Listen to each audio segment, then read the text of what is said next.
What is continuing to drive these prices?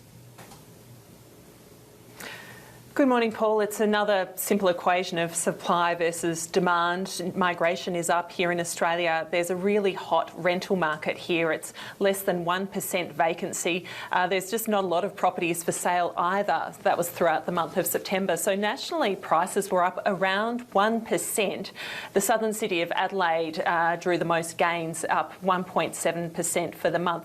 Those figures were slightly softer than in August, but still we are seeing this really strong price growth, which is continuing to add concerns around the economy and, of course, around the pressures of inflation as well, Paul.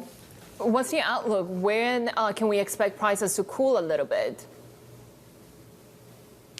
Sherry, we really don't know at the moment. There are some projections that prices have still got some way to rise. Some of the consulting firms have been putting out some figures looking at price rises going forward. And it's certainly, if you're trying to get into the market, not looking good on that front. Of course, for investors, that is good if those asset prices continue to rise. The concern has been generally, though, that if people feel that they're sitting on more wealth, then they may be more likely to continue to spend, which could then fuel inflation even further. Inflation here in Australia is still sitting well above the target 2 to 3% range set by the central bank.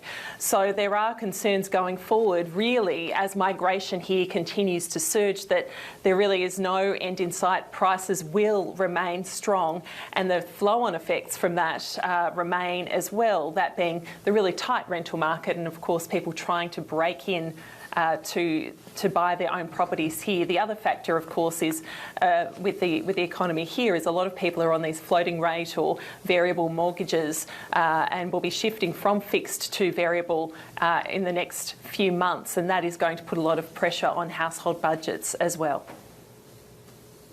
And we do, of course, have a Reserve Bank of Australia decision in a little over 24 hours' time. In fact, it's Michelle Bullock's first in charge as governor. What are we expecting? That's right, Paul. Michelle Bullock, of course, now the Governor of the Central Bank here in Australia.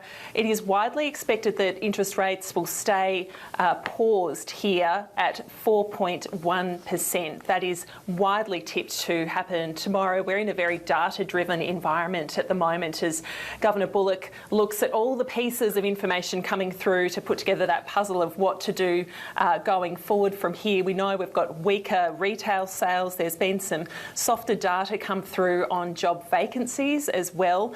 So all of these things are feeding in to colour the picture for Michelle Bullock as she presides over her first policy meeting as Governor tomorrow.